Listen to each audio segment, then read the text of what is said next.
Bien-aimés, nous sommes encore dans la joie de vous savoir nombreux devant vos postes téléviseurs afin de suivre cette émission qui est une émission conçue spécialement pour vous et avec vous en tête. C'est au fait une émission qui est conçue pour votre maturité.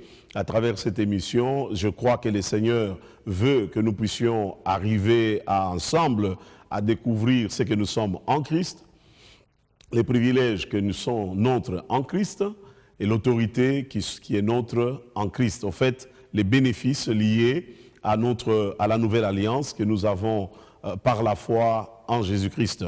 La fois passée, nous avons commencé par dire que Dieu était un Dieu de buts, un Dieu de plans.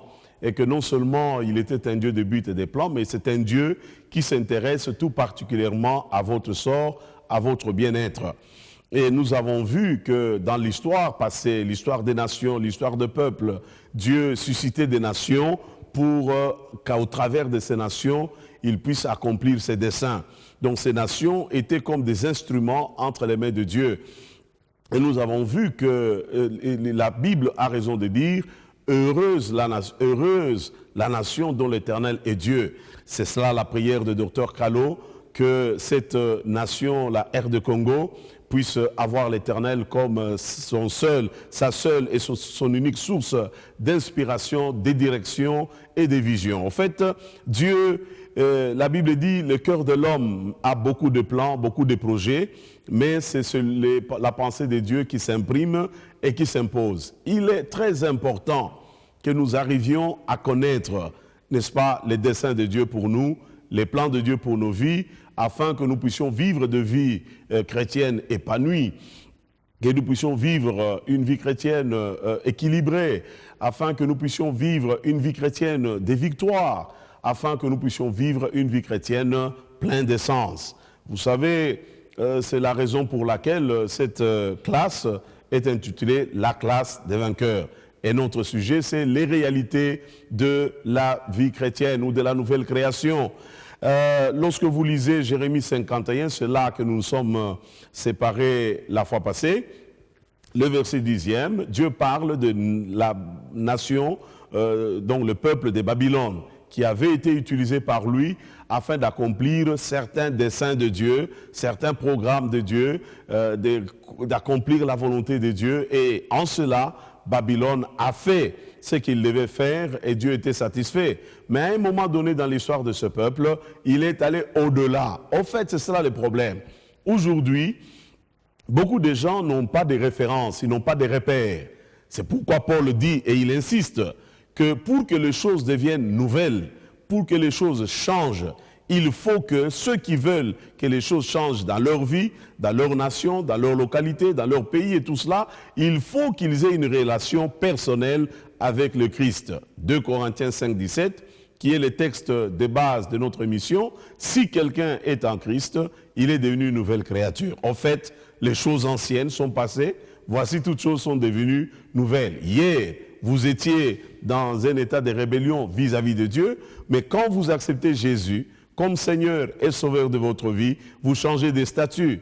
Vous devenez enfant de Dieu de plein droit, vous avez des privilèges. Ce que Christ est, c'est ce que vous devenez devant Dieu. Ce que Christ a, c'est ce que Dieu vous donne en Christ et à cause de votre foi. Lisant les textes sacrés, il est dit, c'est Dieu qui parle maintenant d'une autre nation, Israël. Il dit, je connais les projets que j'ai pour toi, je connais les desseins que j'ai pour toi, projet de paix et non de malheur. Je vais te donner un avenir plein d'espérance. Donc Dieu a un plan pour les nations. Il est important que les nations, je veux dire les décideurs des nations, puissent chercher Dieu et connaître quel est le dessein de Dieu pour leur vie. Et pour leur nation. À ce moment-là, la nation jouera son rôle et accomplira les desseins de Dieu dans cette génération. Ce que je dis est confirmé dans le livre des Actes des Apôtres, chapitre 17e, le verset 26 et 27, je lis. « À partir d'un seul homme, déclare l'apôtre Paul, Dieu a créé les genres humains, tous les genres humains. » Vous voyez, le problème de l'homme aujourd'hui, c'est le fait que l'homme pense qu'il est le produit du hasard ou il est le produit de l'évolution. Non, frères et sœurs, l'homme est le produit pur et simple d'un acte créateur de Dieu. C'est Dieu qui nous a créés, c'est Dieu qui nous a amenés à l'existence. Même les nations telles qu'elles existent de par la volonté de Dieu. C'est vrai, les humains n'ont été que des instruments que Dieu s'est servi pour pouvoir, par exemple, découper les limitations territoriales, les frontières des nations, etc., etc. Quelqu'un me dira, mais non, ce n'est pas possible. Est-ce que Dieu s'intéresse à tout cela? Oui, Acte 17 le confirme. À partir d'un seul homme, Dieu a créé tous les genres humains. Dieu a donné en partage sur toute la surface de la terre. Il a donné en partage, il a partagé, il a séparé. Il sait que les Rwandais doivent être dans tel territoire, les Congolais dans tel territoire, les Bayasakata dans tel territoire, les Yanzi dans tel territoire, les Babemba dans tel territoire. Tout ça là, ce n'est pas des choses fortuites, ce n'est pas l'effet du hasard, c'est Dieu. La Bible dit, Dieu lui a donné en partage toute la surface de la terre en fixant à chaque peuple la durée de son existence et l'étendue de son domaine, donc de son territoire. Ce n'est pas seulement la conférence de Berlin, mais vous devez comprendre, bien-aimés dans les Seigneurs, que Dieu agit avec les hommes comme il lui plaît. Il les utilise parce que, nous l'avons déjà souligné, il reste et demeure les maîtres de l'histoire, celui qui dirige toutes choses.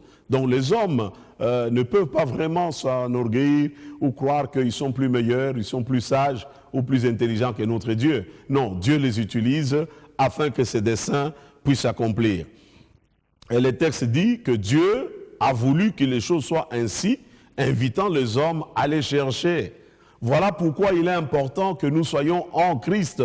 Si quelqu'un est en Christ, il va retrouver des repères, il va avoir le nouveau sens de la vie, parce qu'il va comprendre quel est le dessein de Dieu pour lui en tant qu'individu, ou quel est le dessein de Dieu pour lui en tant que nation. Et à ce moment-là, nous ne serons jamais déséquilibrés. Et laissez-moi dire, tout celui qui accomplit les desseins de Dieu n'échouera jamais.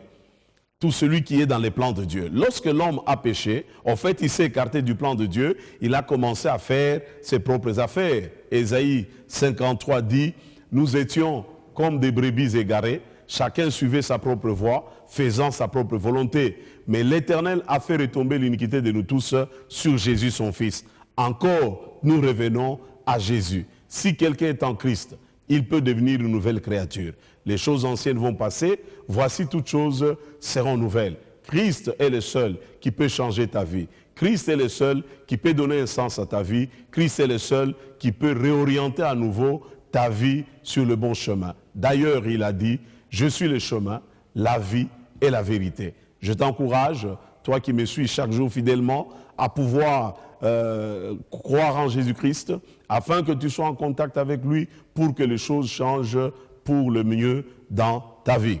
Alors, je crois que Dieu nous aide encore. Nous allons nous retrouver sur ces mêmes plateaux de télévision et nous allons continuer avec ces programmes des classes des vainqueurs. L'objectif, c'est de nous aider à découvrir qui nous sommes en Christ, ce que nous pouvons par Christ et ce que Christ nous a apporté. Que Dieu vous bénisse.